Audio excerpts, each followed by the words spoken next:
The sleet came down sideways, hissing, not like water, like teeth. Eliza Ward hunched deep in her coat, but the cold found her anyway. It wasn't the kind of cold that just bit your skin. It was the kind that sank into your bones and stayed there, a permanent guest. Her hands trembled on the reins, half frozen, half terrified. The wagon groaned beneath her, every old bolt and plank complaining like it was ready to give up the ghost. And maybe it was. Behind her, the horses were shadows against the gray, their breath pluming in the wind. 6 hours they'd been pulling. 6 hours through mud that turned to ice, through a wind that wanted to peel the skin right off your face. 6 hours with no break, just like her. Up ahead, the road disappeared into a stand of cottonwoods. They looked like skeletons clawing at the sky, like ghosts reaching for a judgment that was long overdue.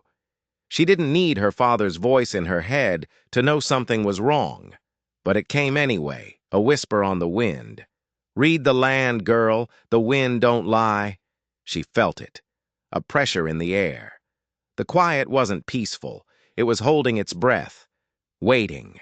Her hand slipped beneath the seat, fingers brushing against the cold tin box tucked under a worn wool blanket. It was all she had left of him. All she had left of anything. Inside was the deed to Prairie Spring, the last clean water source this side of the Blue Mountains. And it was the one thing Silas Hale would burn the world down to get his hands on. "You're not taking this from me," she muttered to the wind, her voice swallowed by the hiss of the sleet. And that's when the world shattered. 3 riders. They didn't ride out of the trees. They bloomed out of the storm itself, like nightmares given flesh. No warning, no sound of hoofbeats. 1 second there was nothing but sleet and skeletal trees. The next they were there. The man in the front was built like a brick house, a dark slicker covering his frame, and a hat pulled so low it hid his eyes. A bandana covered the rest of his face, but the hatchet hanging from his saddle horn gave him away. Clay Monroe. Even in the loneliest camps, folks knew that name. It was a curse whispered around dying fires. Girls went missing when Clay Monroe came through town. Wagons loaded with supplies never made it home. He wasn't just some common road agent. He was a collector of people, of lives, of futures. "Well, now," Clay's voice was a low drawl, smooth and dangerous as black ice. He reined his horse in just feet from her wagon. "A lady out all alone in weather like this? Ain't that just a tragedy waiting to happen?" Eliza's mouth went dry as dust. Her right hand slipped inside her coat, her fingers finding the cold steel of the tiny derringer her father had given her right before the sickness took him. "For crows," he'd said, his voice a rasp. And worse. This was worse. But her voice was steady when she spoke, colder than the ice on the road. "The trail's free. You've got no reason to stop me." Clay's eyes, what she could see of them, glinted behind the mask. "See, that's where you're wrong, little lady. A lot of folks out here looking out for poor travelers. An escort service, you could say. We provide meals, lodging, long-term arrangements." The 2 riders with him fanned out, creating a half circle around her wagon. One was tall and stone-faced, the other younger, jittery. But they both held their rifles with a casual deadliness, like they could kill you without even tensing a muscle. Eliza did the math in her head. Running was suicide. Shooting might take one of them down, but she'd be dead before he hit the ground. But letting them take her, letting them take the box. "No," she whispered to herself, her hand tightening on the pistol. "Not like this." Clay chuckled, a low, ugly sound. It was like he'd heard her thought. "Easy now. We're all friends here. You just come with us quiet-like, and I guarantee you—" He never finished the sentence, because something moved in the tall grass beside the road. A shape rose from the sleet. It didn't charge. It didn't sneak. It just rose. Slow, deliberate. A tall man with long black hair plastered to his skull by the storm. He had a limp in his right leg, and a rifle already leveled square at Clay Monroe's chest. Eliza's breath caught in her throat. The very air around him seemed to go still and hard. The horses felt it. Clay's mount shied and bucked, and the other two riders fought to keep their own horses from bolting. One woman, 3 outlaws. And now this. The newcomer's voice was low, but it cut through the wind like a razor. The wind carries the scent of cowards. The words were clipped, precise, like English wasn't his first language, but he knew how to carve with it. The young, jittery outlaw whispered a name, his voice trembling. Ghost Eagle. He said it like a prayer. He said it like a curse. And Eliza felt something shift in the world. This man wasn't just a threat. He was a legend, a myth walking out of the storm. Clay Monroe growled, his hand inching toward the pistol at his hip. This ain't your concern. Ride on. The man took a step forward. The limp was pronounced, a slight drag of his right foot, but his aim never wavered. Not for a second. He placed his free hand on the side of Eliza's wagon, right next to her. Then he spoke, his voice loud enough for them all to hear, clear as a funeral bell. This woman carries the future of my clan. He turned his head just slightly. His eyes, black and still as a deep river, met Eliza's. And in that one look, she understood. He was handing her a mask. He was giving her a role to play, a chance. She took it without a single hesitation. I didn't know, she whispered, her voice trembling just right, loud enough for the outlaws to hear. I swear to God, I didn't know. The man's voice was granite. She is mine. Anyone who touches what belongs to Tahuanakia will find their names forgotten by the ancestors. The silence that followed was carved from pure ice. Clay was the first one to break. He was looking at his men, not at Tahu. We got quotas, he muttered to the tall rider, a crack in his confidence. The tall man hesitated, his eyes locked on Tahu. The legend of Ghost Eagle wasn't just some campfire story. It was a history written in blood and bullets across the territory. This one ain't worth it, Clay. This ain't over, Clay spat, finally backing his horse away. His bravado was gone, replaced by a raw, bitter hatred. Silas Hale has a long memory for folks who get in his way. Tahu's response was soft, almost a whisper on the wind. So do I. Then it happened. Fast. Clay's hand blurred as it went for his sidearm, but Tahu's rifle spoke first. The shot was deafening, but it didn't hit Clay. It hit his horse, dead center in the chest. The animal screamed, a terrible high-pitched sound, and collapsed in a heap, pinning Clay's leg underneath it. He rolled in the muddy ice, cursing, trying to free himself. One of the other outlaws fired wildly. Splinters exploded from the wagon box right beside Eliza's head. Tahu didn't wait. He grabbed her wrist, his grip like iron. Run!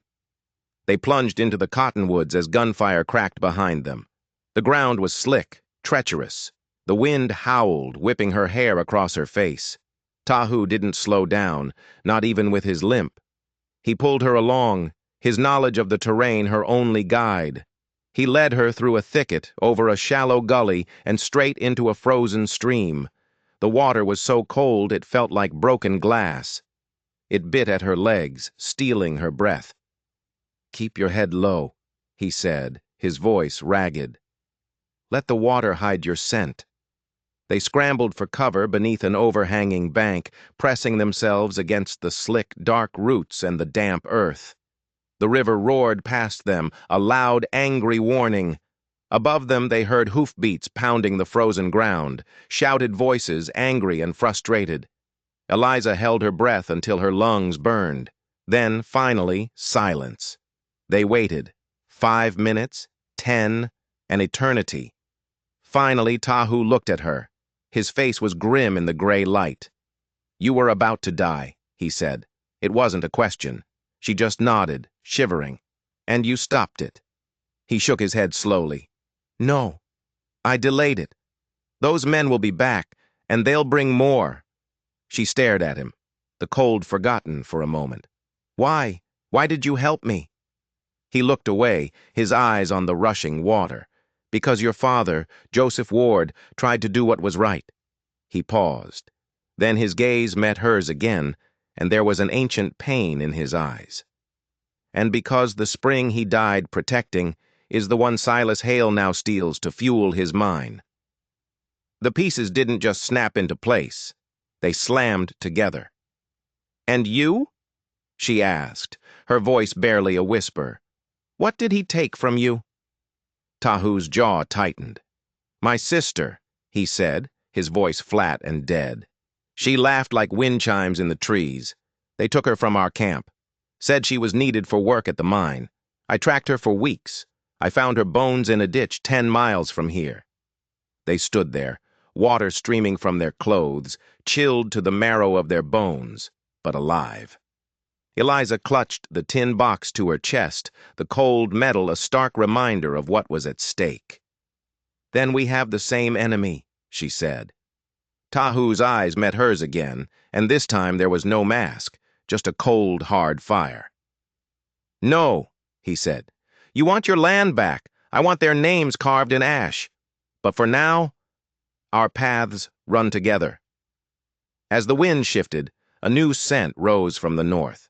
Not just pine and snow, it was cedar smoke, old fire. Tahu's gaze narrowed. His head lifted like a wolf catching a scent. "There is someone we must see," he said. "Who?" Eliza asked, her teeth chattering. "A woman who speaks in silence," he said, already moving, "and sees what others cannot." The climb was brutal. The trees grew thicker, their branches heavy with snow, grabbing at their clothes like greedy hands. Every step was steeper than the last, every breath a cloud of white in the freezing air. The snow was falling again, finer now, like a dusting of powdered bone. Eliza stayed close behind Tahu, her eyes fixed on his boots. He moved through the wilderness like he was part of it, not walking on the land, but with it. Even with the limp, his stride was certain, purposeful. She, on the other hand, felt like an intruder. Her city-bought coat was soaked, her gloves were useless, and her hair was half frozen to her cheek. She was shivering so hard her jaw ached, but she didn't complain. The man in front of her had saved her life. He was leading her to a sanctuary she didn't deserve, and she wouldn't slow him down. She would follow him into hell if she had to. They finally crested a narrow, windswept ridge. Below them, the valley was a sea of white and gray. A crooked pine, twisted by a century of storms, leaned out over the cliff edge. From a crevice in the rocks just below it, a thick curl of smoke rose into the air, as if the mountain itself was exhaling. "There," Tahu said, his voice low. "She's home." Eliza hesitated, pulling her thin coat tighter. "Who is she? Really?" "She has many names," he said, stepping carefully toward the cliff face. "The Umatilla call her the Listener. The settlers call her the Witch of the Woods. But to those who need her, she is just Mother Niska." He didn't knock. There was no door. He just pushed aside a heavy curtain of woven branches and ducked inside. The heat hit Eliza first. It was thick, wet, and smoky, a shocking contrast to the biting cold outside. Then came the smell. Cedar, burning sage, and something else. Something ancient and earthy she couldn't place. It smelled like damp stone and old grief. The cave was deeper than it looked. The walls were streaked with red clay, covered in charcoal drawings, spirals, animals, shapes that looked like rivers and mountains. Dozens of small bundles of dried herbs hung from the low ceiling. At the far end, a hunched figure sat before a small fire pit, wrapped in a heavy wool robe. Her face was hidden by a curtain of long gray braids. She didn't look up when they entered. Tahu knelt respectfully. Eliza stood awkwardly behind him, feeling out of place, a trespasser in a sacred space. "Mother," Tahu said, his voice softer than she'd heard it before. "We need your fire." The old woman moved with a slowness that spoke of immense age. She reached into the ash pit, took a small bundle of twigs, and crushed them with a smooth river stone. She tossed the resulting dust into the flames. The fire flared, turning a brilliant, startling blue for a moment, then settled back into its orange glow. Without a word, she pointed a long, bony finger at Eliza. Tahu nodded. She is the one I told you of, the daughter of the water. Mother Niska stood then. She was stooped, but still tall. Her face was a road map of wrinkles, her eyes a milky, clouded white, yet they seemed to see everything. She didn't speak. She just turned to the cave wall and began to draw in the soot with her fingertip. She drew 3 straight vertical lines. Then she drew a 4th line that snaked across them, bending and curving. She circled one of the bends, then another. Then, at the end of the snaking line, she drew a fire. "She is showing us rivers," Tahu murmured, his eyes fixed on the drawing. 3 will rise, 1 will burn. Eliza stepped closer, her heart pounding. "What does that mean?" Mother Niska turned and looked directly at Eliza. Her blind eyes seemed to pierce right through her. She picked up a single blackened crow's feather from a ledge. She held the tip in the fire until it began to singe and smoke. Then she held it out to Eliza. Eliza took it. The feather was light as air, but it felt heavy in her hand. Heavy with meaning she couldn't grasp. "She is telling you," Tahu said, his voice grave, "that you carry something that can either burn this land clean or destroy it completely." Eliza stared at the feather. It felt like her father's silence. The weight of all the things he hadn't said before he died, all the secrets he'd kept to protect her. "She knows," Eliza said quietly, the realization dawning on her.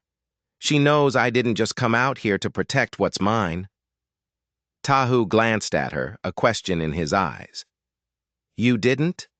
"No," Eliza said, her voice stronger now. "I came because I'm tired of running. My father died trying to hold this place together. He died believing in law, in fairness. If I don't fight now, with everything I have, then I might as well have buried him for nothing." Tahu was silent for a long time. The only sound was the crackle of the fire. Finally, he spoke, his eyes reflecting the flames. "Some debts don't show up on a piece of paper, but they still get paid in blood." Mother Niska stepped forward again. She placed her withered hand on Eliza's chest, right over her heart. With her thumb, she drew a slow circle on the rough fabric of Eliza's coat. Then she spoke, her voice a dry rustle of leaves. Tahu translated. "She says it's not the land they're after. Not really. It's what the land represents. A place that can't be bought. A spring that can't be owned. That's what truly terrifies men like Silas Hale." Eliza sat by the fire, letting the warmth finally seep into her bones. The tin box was still strapped to her back. She didn't dare open it here. Not yet. But she could feel its weight, its promise, its burden. "Have you heard of the mine?" she asked Tahu. "Black Mesa?" He nodded grimly. "That land used to bleed copper. Now it just bleeds women." The chill returned to Eliza's skin, but this time it had nothing to do with the cold. "You think he's running everything from there?"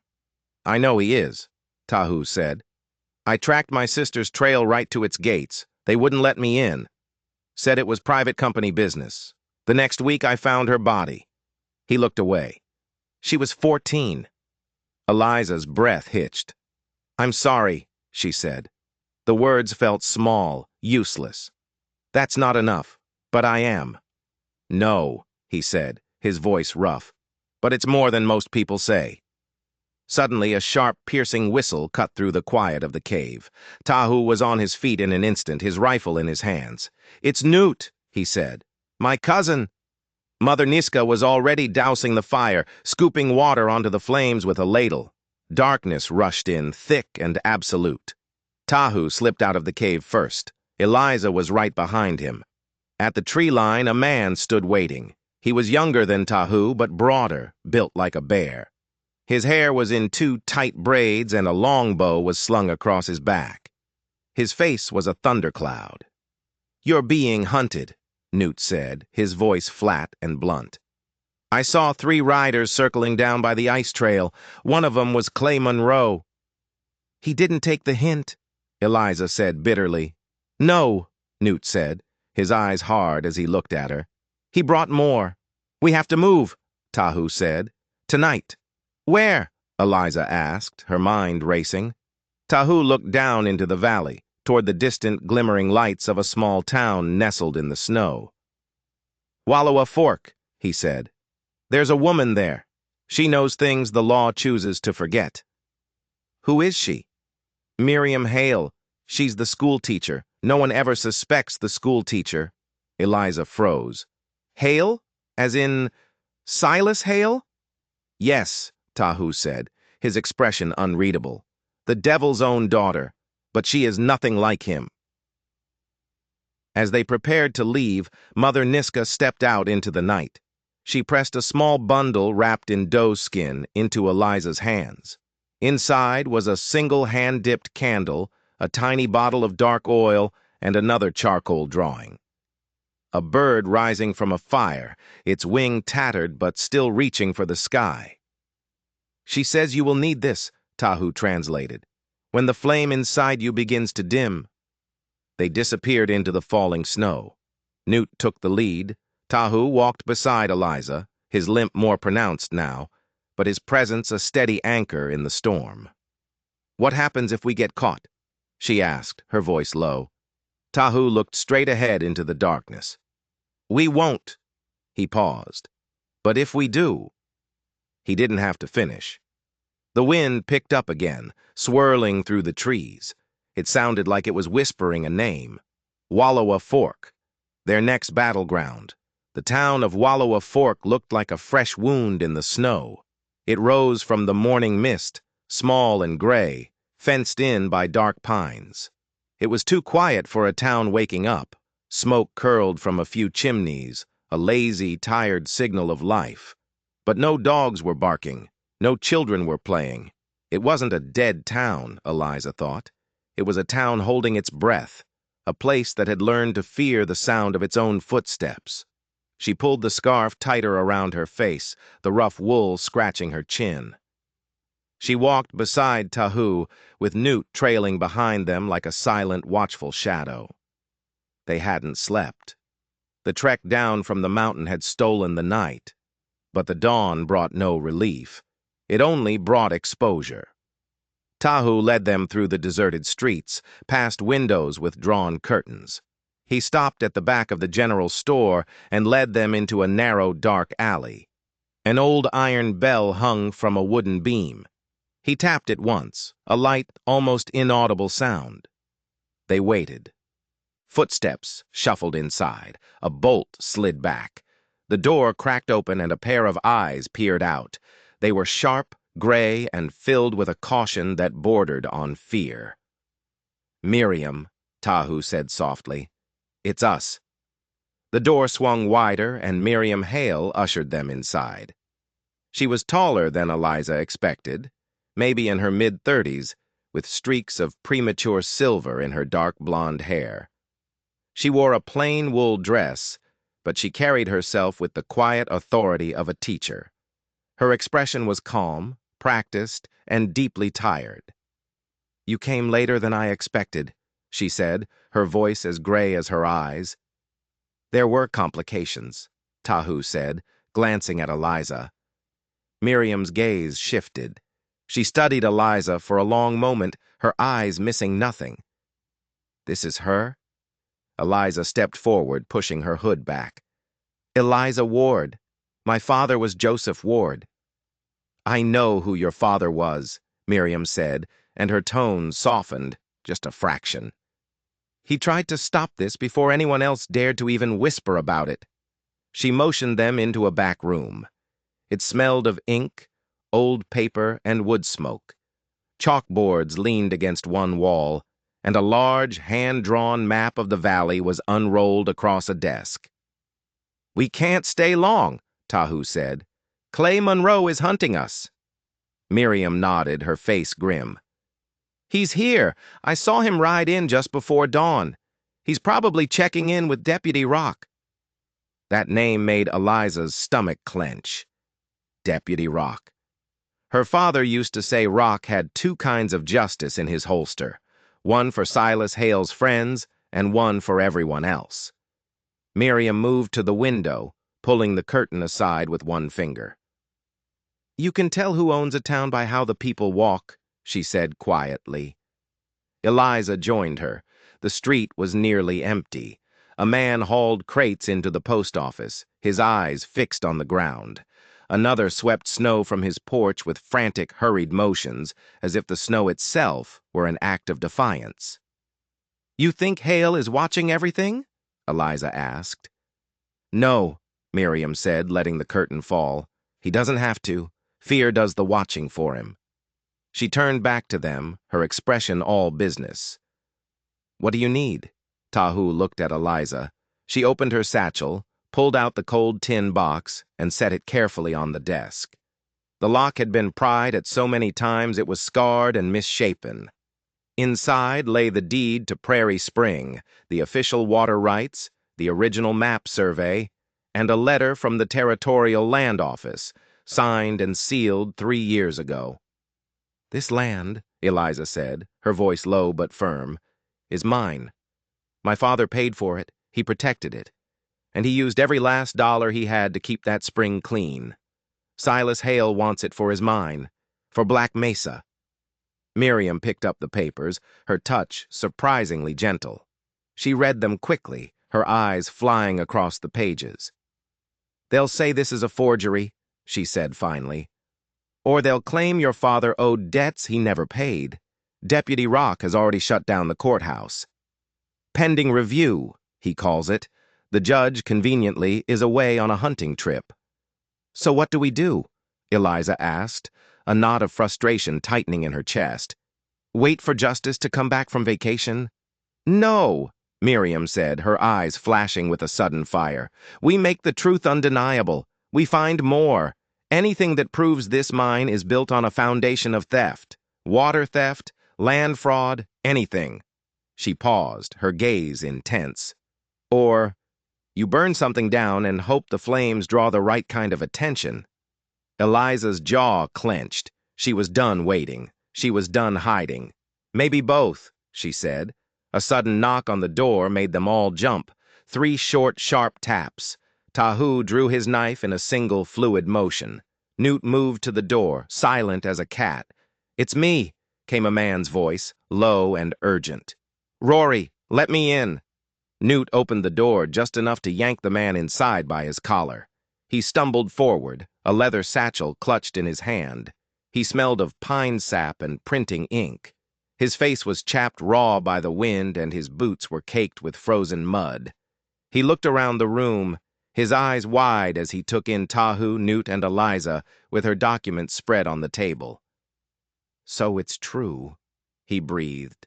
"The spring is real. The deed is clean." "And you are?" Eliza asked, her hand still resting near the derringer in her coat. "A reporter," Rory said, straightening his collar. "Well, a cartographer, technically.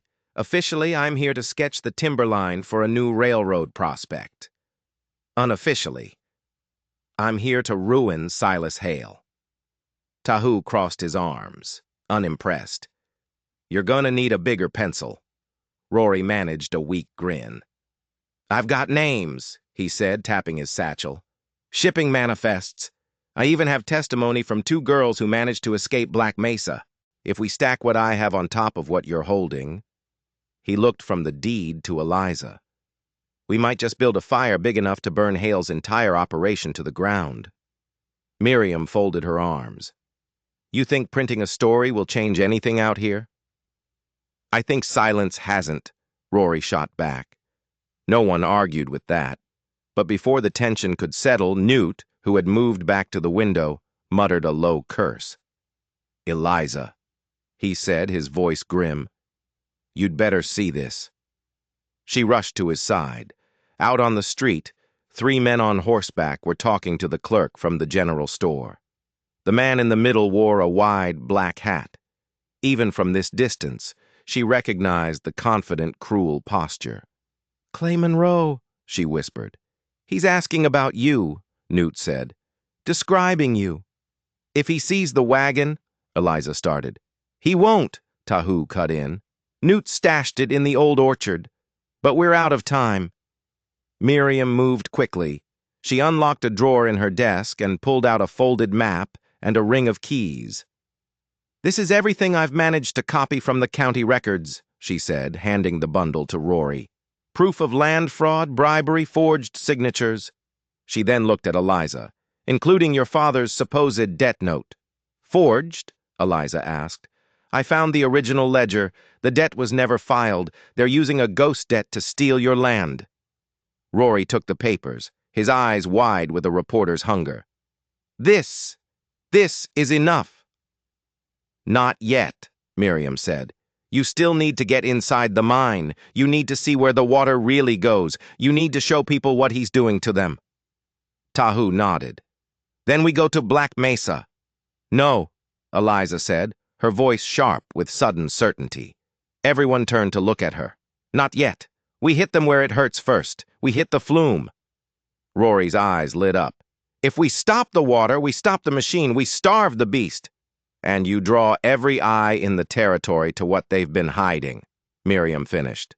Tahu looked at Eliza, a new respect in his eyes.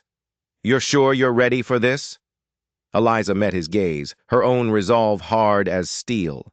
If I wasn't, she said, I wouldn't be here. They grabbed their packs. Newt slipped out the back door, melting into the morning fog. Miriam locked the door behind them, her face a mask of worry and hope. As they disappeared into the trees, Rory said, almost to himself, I've drawn maps my whole life, but I've never followed one that might actually change the world. Tahu glanced back over his shoulder, his face grim.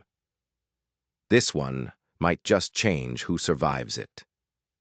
In the distance, the low hum of Black Mesa's machinery was a constant, threatening pulse, like the heartbeat of a monster sleeping just beneath the ground.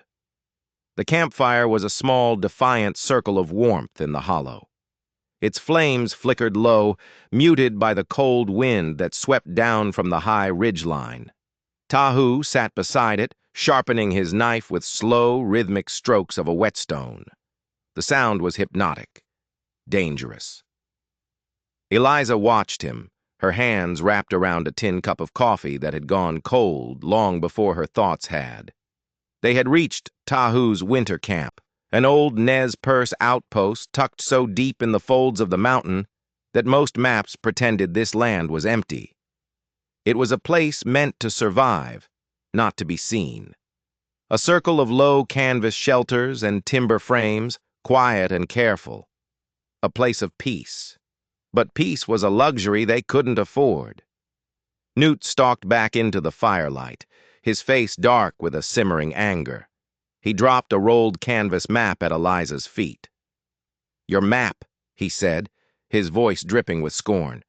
The one you're betting all our lives on. Eliza tensed, but she refused to rise to the bait. It's the only chance we have. We cut the flume before the spring thaw. We cut off his power.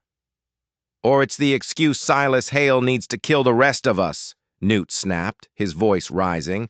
Because when he finds out we helped the white girl with her paper dreams, you think he'll stop at burning fences? He'll burn us all. Tahu stood up, his movement slow but radiating authority. Enough, cousin. Newt ignored him, pointing a trembling finger at Eliza. She walks into our camp and drags Hale's shadow right behind her, and you expect me to act like it's not already over? She walks with us, Tahu said, his voice dangerously quiet. Because her fight is our fight, whether you choose to see that or not. Oh, I see it, came a new voice, cool, dry, and sharp as gravel. Miriam stepped into the firelight, a worn, leather-bound ledger in her hands. She walked straight to Eliza, knelt, and opened the book on her lap. This is from the Wallowa Fork archives. I copied every page before Deputy Rock locked the doors for good. Tahu leaned in closer. The pages were filled with columns of figures, dates, and signatures. Some were crisp and clean, others messy and rushed. but all of them bore the same name, Joseph Ward, except for the ones that didn't. Miriam flipped to a specific page, pointing to a line of ink near the bottom. "This," she said, "is the document Hale is using. The one that claims your father owed a debt he never paid. Notice anything?" Eliza leaned in, her eyes scanning the familiar script. It was her father's signature, no doubt. But it was wrong. The angle was off, leaning too far to the right. The loop on the J was lower than he ever made it. Her father's signature always stood up straight, just like the man himself. "It's a forgery," Eliza breathed. "I compared it to 12 other ledgers from the same year," Miriam confirmed. "This debt never existed. They planted it after your father died." Eliza's stomach twisted into a cold, hard knot. "So, Hale's been planning this for years." "And he's done it before," Rory added. He emerged from the shadows of a shelter, another satchel full of notes in his hand. He looked exhausted, but his eyes burned with a feverish intensity. "Ranches, mining claims, even 2 mission schools. He buries them in paperwork, then digs them out with force. It's his pattern." Newt scoffed, kicking a loose stone into the fire. "And what? You're going to take that to a judge? There is no judge anymore. There's just Hale's men with badges on their chests and dead men's eyes." Eliza stood up, the firelight casting long, dancing shadows across her face. "Then maybe it's time we stop asking for permission." She looked around the circle, her gaze meeting each of theirs in turn. "You've all lost something to Silas Hale. Land, water, family. This flume isn't just about my spring anymore. It's the artery that feeds his entire corrupt machine. If we sever it, we don't just make a mess. We send a message that we are still here." Miriam met her eyes, a silent question passing between them. "You're talking about sabotage." "I'm talking about survival," Eliza corrected her. A heavy silence fell over the camp. Tahu stared into the fire, his face unreadable. Finally he spoke, his voice quiet but clear. "You don't need a judge. You need a matchstick, and a good place to strike it." Newt didn't smile, but for the first time, he didn't argue either. They spent the next hour huddled over maps by lantern light. The flume was an engineering marvel and a strategic nightmare. It ran 20 miles, from Prairie Spring through the Pine Flats and across the high ridge before emptying into Black Mesa's basin. It was a massive wooden aqueduct, elevated high above the ground, vulnerable and exposed, and guarded at 3 key points. "If we can break the main support beam at the center of the ridge," Rory said, pointing a finger at the map, "gravity will do the rest." "And the mine?" Miriam asked. "They'll know the second the water stops flowing." "That's why we hit it at night," Tahu said. "Fast, quiet, and gone before they know what happened." "Quiet's not an option if a guard sees us," Eliza muttered. "That's why I'm going with you," Newt said flatly. Everyone looked at him. "You'll need a second pair of hands on that ridge. Someone who knows how to move without a sound." Eliza raised an eyebrow. "I thought I was a curse." "You still are," Newt said without a hint of a smile. "But you're our curse now." They packed quickly, ropes, charges, rifles, and the old tin box that Eliza never let out of her sight. Before they left, Chief Tamman, Tahu's uncle and the quiet leader of this small band, stepped out of his lodge. The firelight carved deep lines into his weathered face. He looked directly at Eliza, and when he spoke, his voice sounded like dry earth cracking open. "You carry your father's fire," he said. "But fire alone cannot purify a wound. It must be directed. It must know what to burn and what to leave standing." Eliza bowed her head slightly. "I do." "Then go," he said, "and make the land remember what it was before men tried to carve it hollow." They reached the ridge under the cover of a moonless, starless night. The flume stretched out before them like the crooked spine of some ancient beast. It rose high above the forest floor, its massive support beams slick with frost. They could hear the water hissing through it. A constant, powerful rush, swift and pure, on its way to feed a corrupt machine. Eliza climbed first, her boots slipping on the icy crossbeams. Tahu stayed below, his rifle at the ready, watching the trees. Rory hid in the brush with a spyglass, his job to watch the guards. Newt climbed up after Eliza, handing her the tools. 2 minutes, Rory hissed from the darkness below. The next patrol is due in 2 minutes. Eliza reached the main joint and began to saw. The wood was thick, seasoned and stubbornly strong. The saw blade bit into it, groaning in protest. The sound seemed deafening in the silence. She glanced down at Tahu.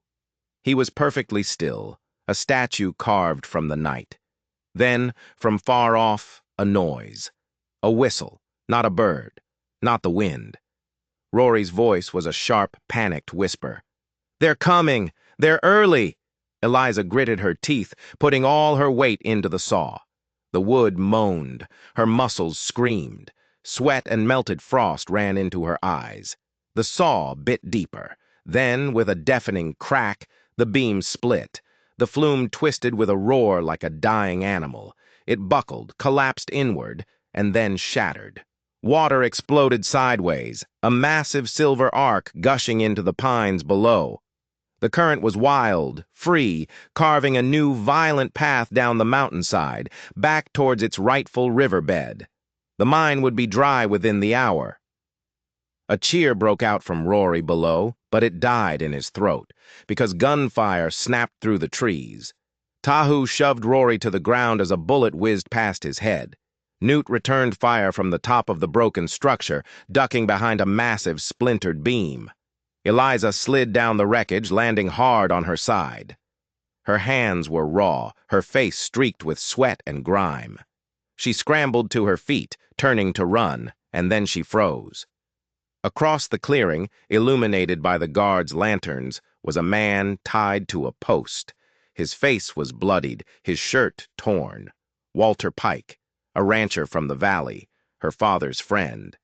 And behind him, sitting on his horse, smiling like he'd just won a card game with the devil himself, was Clay Monroe. "Well, well," Clay drawled, his voice echoing in the sudden silence. "Looks like I don't need to go hunting after all. The rats came right to the trap." Walter's swollen eyes locked with Eliza's. They were filled with shame and terror. "They said it was my wife or you," he rasped, his voice broken. "They said I told them everything, Eliza. I'm sorry. God, I am so sorry." Eliza's heart didn't just slam against her ribs. It felt like it shattered. The victory of a moment ago turned to ash in her mouth. Rage, cold and pure, boiled up inside her. This wasn't over. It was just beginning. In the distance, she could hear the rumble of more horses, many more. They were coming. She had started the fire. Now she was going to have to survive the blaze. The first shot missed. The second one didn't. Newt cried out, a sharp, ragged sound, and stumbled backward on top of the ruined flume. His hand flew to his ribs, and when he pulled it away, it was covered in something dark. Red bloomed through his deerskin coat like wildfire spreading through dry snow. Eliza didn't even have time to scream. Tahu was on her in a second. He grabbed her by the collar and yanked her down behind the shattered wooden frame as another bullet slammed into the wood inches from her head. They were pinned. Completely and utterly pinned. Clay Monroe sat tall in his saddle, his rifle resting across his thighs like a lazy, coiled snake. Behind him, a half-dozen men on horseback fanned out across the clearing, their own rifles drawn and ready. Walter Pike was still tied to the post, barely conscious now, blood dripping from a fresh cut across his brow. "I told you she'd come for him," Clay called out, his voice dripping with smug satisfaction. "You think I don't know how this story ends? The loyal friend, the damsel in distress, it's all so predictable." Eliza crouched low, her heart hammering against her ribs like a trapped bird. The collapse of the flume had felt like their one great victory. Now it just felt like a cleverly laid trap. Hale hadn't been trying to protect the flume. He'd used it as bait. Tahu scanned the tree line, his face a grim mask. They're too close. There's no room to flank. Rory peered over the edge of a boulder and ducked back down as a bullet chipped a chunk of stone from right beside his head. "We need to run!" "We can't leave Walter!" Eliza hissed back. "He gave you up!" Newt coughed from where he lay, the sound wet and painful. "Let him rot!" "No!" Eliza's voice was fierce. "They made him choose between me and his wife. That's not betrayal. That's cruelty. That's what Hale does." Tahu nodded once, a sharp, decisive movement. "Then we take him back." "How?" Rory demanded, his voice bordering on panic. "We've got 2 working rifles, 1 man bleeding out, and 0 luck." Eliza's mind raced. Her hand went to her coat, her fingers closing around the small, cold bottle Mother Niska had given her. The oil. "When the flame inside you begins to dim," she'd said. Her flame wasn't dimming. It was burning with pure rage. "Maybe this is what she meant," Eliza whispered to herself. She grabbed a length of torn cloth from her pack. She found one of Newt's arrows in his quiver, its tip shattered. She wrapped the cloth tightly around the shaft and soaked it with the dark, thick oil from the bottle. Tahu found the last match they had. He struck it, cupping the tiny flame against the wind, and lit the makeshift torch. Eliza stood up. "Cover me." Tahu's eyes widened in the flickering light. "What are you doing?" She didn't answer. She just ran. She sprinted from cover, the burning arrow held high like a torch. For a moment the world seemed to slow down. Her boots pounded the frozen earth. The flame streamed behind her. Bullets cracked the air around her, so close she could feel their heat. One grazed her shoulder, a sudden white-hot slice of pain. She didn't stop. The guards had left a wagon piled high with tools and supplies near the base of the flume, crates of blasting powder, tins of oil, dry timber. She reached it, jammed the burning arrow deep into a crate of oil-soaked rags, and dove behind the wagon just as it erupted. Woof! The oil caught instantly. Fire surged upward, a hungry, roaring beast, consuming the dry wood in seconds. The flames roared 20 feet into the air, thick and blinding, sending the horses into a frenzy. Clay's men shouted in confusion. Some dismounted, trying to control their spooked mounts. Others were blinded by the sudden, intense light. Thick, black smoke billowed across the clearing. Tahu moved like a phantom. While the fire provided the perfect distraction, he darted forward. His knife flashed in the firelight as he cut Walter Pike loose from the post. Rory provided covering fire from the ridge, his shot knocking one of the riders clean from his saddle. Tahu and Newt, who had managed to get to his feet, dragged the half-conscious Walter back behind the collapsed flume just as the wind shifted. The smoke blew south, swallowing the entire clearing in a choking gray fog. Clay's voice, full of rage, rang out through the haze. "This changes nothing, girl. Silas Hale has a whole damn army coming for you." "We've got something he doesn't," Eliza shouted back. Her voice trembled, but she made it rise above the roar of the fire. "We've got the land, and it remembers who it belongs to." Clay's bitter laughter echoed through the smoke. "Land don't care. It just lays there and dies." "No," Tahu said quietly, so only she could hear him. "It fights back." They vanished into the trees. They reached the next ridge by dusk, carrying Walter between them. Newt limped heavily, supported by Rory. They found a small rock outcropping, a place far enough from any trail to hide the smoke from their small, carefully built fire. Miriam was already there, waiting for them. She must have seen the fire from miles away. "I saw the smoke," she said, her face pale and drawn. "I figured either you were all dead or you were ready for round 2. "We're not dead," Eliza said, her voice heavy with exhaustion. "Not yet." She knelt beside Walter, gently dabbing his wounded head with a cloth dipped in snowmelt. His eyes fluttered open. Didn't mean to tell them, he rasped, his voice thick with shame. I know, she said softly. He grabbed her wrist, his grip surprisingly strong. You still got the deed? She nodded. Then you've still got a chance, he whispered.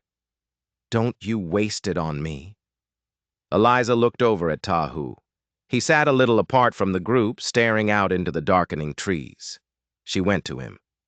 You saved him, she said. He saved himself, Tahu replied without looking at her. He chose to live with what he did. You don't think people can come back from something like that? Tahu finally turned to look at her, his eyes dark and haunted. You don't come back. You either go forward or you fall. Eliza sat beside him, the silence stretching between them. I was ready to kill Clay back there, she admitted, her voice barely a whisper. I wanted to. I still do. You should, Tahu said, his voice flat. But not yet. Hale needs him alive, which means Clay is a loose thread. If we pull on it just right, this whole ugly tapestry unravels. She thought about that, about vengeance versus strategy. Do you trust me? She asked him suddenly. Tahu didn't answer right away. He just stared out at the endless expanse of pine and rock. Finally, he spoke. I trust the fight in you. I don't know if that's the same thing. Eliza nodded. Fair enough. Later that night, as the others slept fitfully, Miriam sat across the fire from Eliza, going through the salvaged documents again. This, she said, holding up the forged debt note, is enough to convict a man in a court that still breathes justice. But out here, Eliza said, we'll have to make our own court, start with the truth, and build from there. Miriam stared into the fire, her expression troubled. Have you ever considered, she began slowly, that maybe Hale doesn't want the water just for the mine? Eliza frowned. What do you mean? What if the mine is just the excuse? Miriam said, her voice dropping to a conspiratorial whisper. What if the water itself is the real prize? A chill that had nothing to do with the night air crept down Eliza's spine. Control the water, she whispered, the horrifying realization dawning on her. You control the land, Miriam finished. You control who lives and who dies, who starves and who thrives. And your father's spring is the last major water source in this entire valley that Silas Hale doesn't own. A heavy silence stretched between them, filled only by the crackling of the fire. Eliza leaned back, watching the sparks rise into the star-filled sky. She remembered something her father had told her once, years ago, as they sat by the river on a clear spring morning. You don't own the land, Eliza. You just hold it, like a story. If you pass it on right, it lives a lot longer than you do. And now, that story was under siege. Just as the first hint of gray light touched the eastern sky, they heard a rider, a single horse coming fast. A boy, no more than 12, rode into their camp on a paint pony, his face grim. He slid off the saddle and handed Eliza a crumpled, dirty note. The handwriting was a cruel, sharp scrawl. Come to Black Mesa. We have the boy. We trade him for the deed. Sunset. No games. It was signed with a single, arrogant initial. H. Eliza looked at Tahu. His jaw was clenched so tight she could see the muscles twitching. Miriam gasped. They have Samuel, Eliza said, her voice hardening into something cold and brittle. Walter's son. Then we go get him back. Tahu didn't flinch. It's a trap, Eliza. You know it is. What if they never planned to let any of us leave? Eliza folded the paper slowly, her movements deliberate. She slid it into her coat pocket. Then we show them, she said, her eyes like chips of flint, who this land really remembers. On the ridge above them, the rising sun caught the burned skeletal tips of the ruined flume and turned them to gold. It looked like a warning. It looked like a promise, a fire that would not be put out. The road to Black Mesa was a scar on the land. It wound through the hills bare and exposed. The world was utterly quiet. No birds sang, no wind stirred the pines. There was only the crunch of their boots on the frost-hardened dirt and the tight, suffocating silence of people walking toward a reckoning. Eliza walked in front, her shoulders squared, her father's battered satchel strapped tight across her back. Inside, the deed towards spring sat folded next to the nearly empty bottle of Mother Niska's oil. It had saved her once. She had a sinking feeling it wouldn't be enough to save her again. Beside her, Tahu scanned the horizon. His eyes narrowed to slits beneath the brim of his hat. He hadn't said much since the rider came. He didn't need to. His silence was louder than words. Behind them, Miriam and a still limping Newt followed, their faces grim. Even Rory, who normally couldn't stay quiet if you paid him, was silent, his jaw set. Ahead, the black, jagged teeth of the mesa rose against the pale morning sky. "You're sure he'll make the trade?"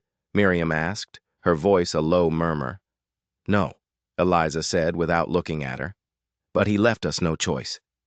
Tahu glanced at her. "There's always a choice," he said, his voice rough. "This one's just blood-stained either way you look at it." A half-mile out from the mine, they stopped. The air here was different. It felt unnatural, heavy and metallic. It stank of oil, smoke, and something that smelled like despair. The mine itself loomed over them like a dead god. Pulleys creaked eerily in the breeze.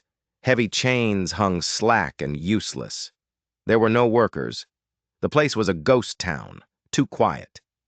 Then a voice echoed across the empty yard, sharp and commanding. "Don't move a muscle." They froze. From behind a large loading shed, Clay Monroe stepped out. He had a rifle slung casually over his shoulder and a toothpick stuck in the corner of his mouth.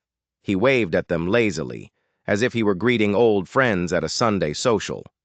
Behind him, 5 men in the gray coats of Hale's private enforcers stood with rifles at the ready. And in front of them, tied to a thick metal stake driven into the ground, was a small boy, Samuel, Walter Pike's son. He looked smaller than Eliza remembered. His face was smudged with dirt, his clothes were torn, and he was shivering in the cold. But he was alive. Eliza let out a breath she didn't realize she'd been holding. She steadied herself. "Let him go, Clay." Clay smiled, a slow, cruel twisting of his lips. Now, Eliza. You know the rules. One trade at a time." Eliza reached into her coat, pulled out the deed, and held it up for him to see. "Here it is. Ward Spring. The seal is intact." One of the guards stepped forward, snatched it from her hand, and gave it to Clay. He unfolded it, his eyes scanning the document slowly, deliberately drawing out the moment. Then, without looking up, he spoke. "You ever think how funny it is," he mused, "how men will fight and kill and die over a piece of paper that says they own water? Water that was here long before them and will be here long after they're gone?" "I don't see what's funny about it," Eliza said, her voice tight. "That's your problem, girl," Clay said, finally looking up. "No sense of humor?" He nodded toward the boy. One of his men stepped forward and cut the ropes. Samuel scrambled to his feet and ran to Eliza, sobbing. She caught him, held him tight for a second, and then pushed him gently behind her, shielding him with her own body. "Now," Clay said, his smile vanishing, his voice turning hard as iron. "We settle the rest of this." "What rest?" Tahu asked, his hand hovering over the knife at his belt. Clay's eyes were cold and dead. "You burned the flume. You cost Mr. Hale a fortune. You killed 2 of our riders. You broke every damn rule this territory ever had. Silas Hale doesn't want you jailed. He wants you buried." Miriam drew her revolver. Tahu raised his rifle. But before either of them could fire, a blast of gunpowder exploded from the ridgeline above them. Rory cried out and crumpled to the ground, clutching his leg. From the rocks above the mine, a dozen more riders appeared. their rifles all aimed down at the small group in the yard. They were completely surrounded. Clay stepped forward, a look of triumph on his face. "You really think we didn't know you'd come here? You think we didn't want you to?" Eliza backed up slowly, pushing Samuel behind her. She had one bullet left in her derringer. Tahu knew it too. He edged closer to her, his knife now in his hand. "We need cover," Miriam whispered frantically. "There is no cover," Newt said, his voice grim and final. "There's just dirt and bones." Then a new voice rang out across the yard. It was old, strong, and filled with a quiet, righteous fury that seemed to shake the very air. "You forgot one thing, Clay." The guards on the ridge turned, confused. From the far side of the ridge, a single rider emerged against the sky, Chief Taman. And behind him, 24 more riders appeared, men and women from the winter camp. They were armed with bows, old rifles, and burning torches. Clay snarled, "You're too late, old man." "No," Taman said, his voice echoing across the canyon. "We are exactly where we mean to be." He raised a burning torch high above his head and hurled it down toward the mine's main outbuilding. It struck a stack of dry pitch pine timbers. The explosion was instantaneous. Flames roared upward, catching the lower sections of the flume, the wooden crates, the old storehouse. Chaos erupted. Horses screamed and reared. Men shouted in panic and confusion. "Now!" Tahu grabbed Eliza's arm. They moved fast. Newt, despite his own wound, fired into the confused mass of Hale's men. Miriam grabbed Rory, hauling him to his feet. Samuel ran behind them, his small feet slipping in the loose gravel. Eliza turned back for just 1 second. She saw Clay Monroe standing in the middle of the inferno, his mouth twisted in a half-smile of pure, hateful defiance, his rifle rising to take aim at her. And then she pulled the bottle from her coat. The last of Mother Niska's oil. She hurled it with all her might. The glass bottle shattered at Clay's feet. He looked down, confused for a split second. The flames reached the spilled oil a moment later. His scream was a terrible, inhuman sound that cut the sky in half. They ran. They didn't look back. By the time they reached the safety of the western ridge, the entire Black Mesa mine was burning like a massive funeral pyre. The smoke rose in a thick black column, blotting out the sun. Hale's men were in full retreat, scattering into the woods like frightened rats. They hadn't won the war, but they had shattered its altar. Tahu stood beside her, watching the flames consume the mine. His hands were shaking. "Are you all right?" Eliza asked him. He didn't look away from the fire. "I always thought killing him would feel like justice," he said, his voice rough. "It didn't. It felt like mercy." Eliza nodded. She understood. Miriam came limping up the path, supporting Rory, who was pale but conscious. "You torched the deed," she said. "I know," Eliza said. "I had to."